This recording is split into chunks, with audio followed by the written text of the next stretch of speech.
Bonsoir les amis, les passionnés, j'espère que vous vous portez bien. Bienvenue à Joy Farm, bienvenue en pleine séance de travaux pratiques. Là, vous avez avec moi des amis qui sont pour les uns en formation et d'autres en stage pratique à Joy Farm. Et lorsque nous sommes en stage ou bien en formation, il y a des temps de travaux pratiques où nous sommes dans les sites, nous sommes sur les spéculations et nous montrons en fait comment est-ce que ça se passe, quelles sont les réalités de l'élevage et comment est-ce qu'ils peuvent réagir face à telle ou telle difficulté lorsqu'ils sont dans leur élevage ou dans leur ferme. Déjà hier, je tenais à féliciter nos amis. Hier, on a eu une portée de 17 porcelaines. Une truc qui a mis bas. Combien? 17 porcelaines. On a eu 17 porcelaines. On n'était pas là, mais les amis, parce qu'ils ont déjà reçu la formation de base, ils ont géré du début jusqu'à la fin. Ils ont accompagné la truie. Vous allez voir une vidéo qu'on a postée récemment où il était en train de nettoyer et de jeter en même temps la truie qui ne bougeait même pas et qui acceptait. Tout simplement parce qu'il a déjà l'habitude, il a compris comment ça fonctionne. Et tout ça aussi, ça fait partie de la pratique de Joy Farm. Félicitations pour ce que vous avez fait. Je suis très content. Et c'est la raison pour laquelle je vous invite toujours à vous lancer dans l'élevage porcin. Ça s'inscrit aujourd'hui dans les élevages les plus rentables au monde. Bon, bref, je voulais faire rapidement un crochet par rapport à cela pour parler de ce qu'on veut dire aujourd'hui. Je voulais expliquer à mes amis, en fait, un facteur important dans l'élevage de lapin. D'accord? Vous voulez faire l'élevage de lapin, vous avez déjà commencé l'élevage de lapin. Et là, vous avez peut-être quelques difficultés. Ou bien vous vous rendez compte qu'il y a un reproducteur qui est défaillant, qui ne marche pas. Et vous voulez changer le reproducteur. Ou bien vous voulez apporter un nouveau reproducteur dans votre élevage. Il y a deux manières de le faire. D'accord? Soit vous allez au renouvellement de reproducteurs en partant directement de votre propre cheptel. C'est-à-dire que vous sélectionnez dans votre élevage vous-même, en fait, un reproducteur qui va permettre de changer celui qui était défaillant. Vous comprenez ce que je suis en train de dire? Donc, maintenant, en voulant le choisir, vous regardez tout ce qu'on vous a appris ici, c'est-à-dire les performances, c'est-à-dire quelle a été surtout sa croissance, les performances de ses parents, tout ce qu'on a dit comme caractéristique d'un futur bon reproducteur.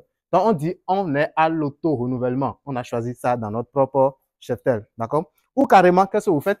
Vous allez acheter le reproducteur. Donc, vous allez chez une nouvelle ferme ou bien chez quelqu'un d'autre qui a de très bons reproducteurs et vous achetez le reproducteur. Maintenant, lorsque vous achetez le reproducteur chez lui, chez la personne, qu'est-ce que vous devez faire? Vous devez vous rassurer aussi des résultats que lui a dans son élevage, des performances que lui a dans son élevage avant de prendre ce reproducteur.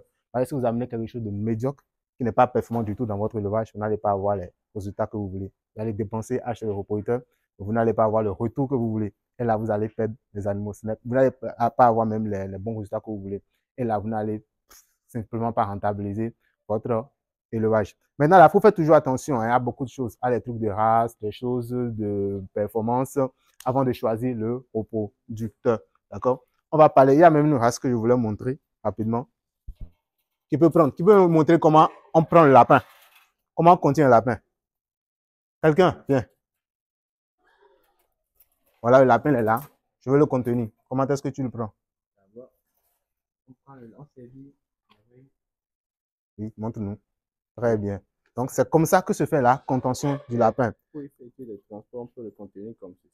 Il dit pour effectuer le transport, on peut aller de cette manière. Vous savez, c'est tout ça aussi la manière de la formation, de la pratique. Il sait maintenant comment manipuler le lapin parce que toute mauvaise manipulation peut être source de stress pour l'animal et pour vous faire greffer facilement. On voit comment il a pris tout simplement, tout calmement. On est là, le lapin peut être stressé, mais parce qu'il a bien pris, parce qu'il a bien contenu, ce lapin est tout calme, il est tout bien. C'est quel race ce lapin? Ça, c'est le papillon français. Très bien. Donc, c'est le papillon français. C'est un lapin qui est très bon pour l'élevage, surtout pour notre climat tropical. Il fait chaud un peu au Bénin. Et le lapin papillon français, c'est un très bon lapin. Déjà, c'est quoi? C'est un lapin de robe blanche. Ouais, la robe, elle est blanche. Mais vous avez en fait, elle est tachetée de noir au niveau du contour de l'œil, ou surtout au niveau de l'oreille aussi, vous voyez. Ouais, l'oreille est noire et vous avez quelques taches de noir sur le lard dorsal, sur le dos de l'animal. Donc, c'est le papillon français, qui est un lapin géant, qui peut atteindre jusqu'à 8-9 kilos. Maintenant, comme nous, on est en élevage ici, bon, on atteint le kilo qu'on veut pour le marché. Donc, quand notre marché nous demande un lapin de 3 kilos, on utilise par exemple ce lapin en faisant tout ce qu'il y a comme structure au niveau de l'élevage, l'alimentation, l'aération, le bâtiment, tout.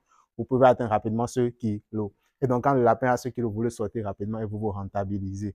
Parce que le plus important, c'est de rentabiliser. C'est l'argent qui est la chose, n'est-ce pas? Donc, c'est à cause de ça qu'il faut choisir de très bons lapins. Donc, c'est un lapin que je peux vous conseiller. Dans l'élevage, il y en a plein d'autres. Hein. En venant à la formation ou bien en étant avec nous, nous allons vous montrer quelles sont en réalité les caractéristiques de chaque race adaptées à l'élevage chez nous. Vous avez compris? Maintenant, l'autre chose que je veux vous montrer surtout, c'est que lorsque moi, je vais choisir mon nouveau reproducteur, J'ai acheté un mâle sur une autre ferme et que je vais introduire dans mon élevage. Qu'est-ce que je fais? Je ne prends pas le mâle là, je viens, voum, j'ouvre la cage, je mets dedans. J'ai acheté un nouveau mâle. Non, ça ne se fait pas comme ça. Vous devez faire ce qu'on appelle la quarantaine. D'accord? On appelle ça, non? On doit faire ce qu'on appelle la quarantaine. C'est-à-dire que quand je prends le lapin, le nouveau lapin, moi, je ne connais pas l'état sanitaire du lapin. Je peux le voir et j'ai l'impression qu'il est en bonne santé. Mais est-ce que je vois le dedans du lapin? Je ne vois pas parce que le lapin ne s'exprime pas. Donc, qu'est-ce que vous faites? Vous prenez le lapin, vous le déposez quelque part hors de l'élevage de votre élevage principal. Ici, maintenant, on a plus de combien? On a plus de 230 femelles. On va prendre un mâle quelque part et venir déposer ici. Et si peut-être il y a un souci, il va nous contaminer, on aura des difficultés. Donc, lorsque tu achètes ton lapin nouveau, tu le mets quelque part et tu l'observes pendant au moins, tout au moins, si c'est petit, c'est 2 semaines. D'accord? Sinon, il faut faire au moins 1 mois pour voir, en fait, est-ce qu'il n'est pas tombé malade? Est-ce qu'il n'y a pas de souci? D'accord? Et donc, quand vous faites la quarantaine, vous le retraitez, vous le déparasitez, vous faites tout ce qu'il y a comme soin, ce qu'on a appris, les soins qu'il faut apporter au lapin. On a appris ça, hein? Vous faites tout ce qu'il y a comme soin.